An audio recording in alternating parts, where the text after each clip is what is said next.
Olá! Neste vídeo vou falar sobre a velocidade de movimentos de corpos. No nosso cotidiano, para avaliarmos se o movimento é mais ou menos rápido, apenas dividimos a distância percorrida pelo respectivo intervalo de tempo. Assim, obtemos desta forma a chamada rapidez média, que nos indica se o corpo percorre maior ou menor distância num determinado intervalo de tempo. A sua unidade SI é o metro por segundo.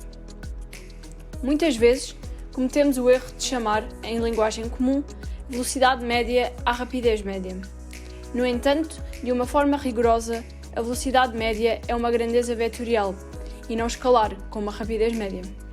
Por isso, a velocidade média, representada por Vm, indica o deslocamento por unidade de tempo, ou seja, divide-se o vetor deslocamento pelo intervalo de tempo. E a sua unidade SI é também o metro por segundo. Sendo um vetor, devemos indicar sempre o seu módulo, direção e sentido, em que estes dois últimos são sempre iguais à direção e sentido do vetor deslocamento. No movimento retilíneo sobre o eixo do x, o módulo deste vetor é dado por Vm igual a ΔX sobre ΔT. Por outro lado, a velocidade instantânea v, tal como o nome indica, define-se no instante apenas, e não no intervalo de tempo, como a rapidez e velocidade médias. A sua unidade SI é também o metro por segundo. Esta velocidade é também uma grandeza vetorial, representando-se por um vetor, em que o seu sentido indica o sentido do movimento. A direção deste vetor é tangente à trajetória do corpo, em cada ponto.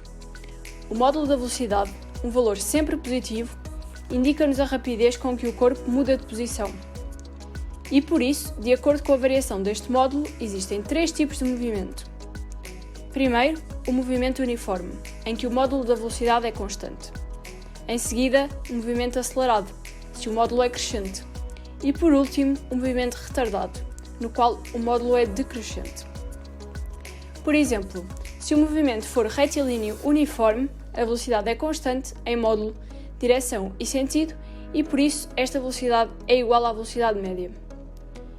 No caso dos movimentos retilíneos, a velocidade pode ser constante ou variável, mas a sua direção mantém-se sempre, enquanto que nos movimentos curvilíneos, a velocidade, como é um vetor, é sempre variável, uma vez que a sua direção está sempre a variar.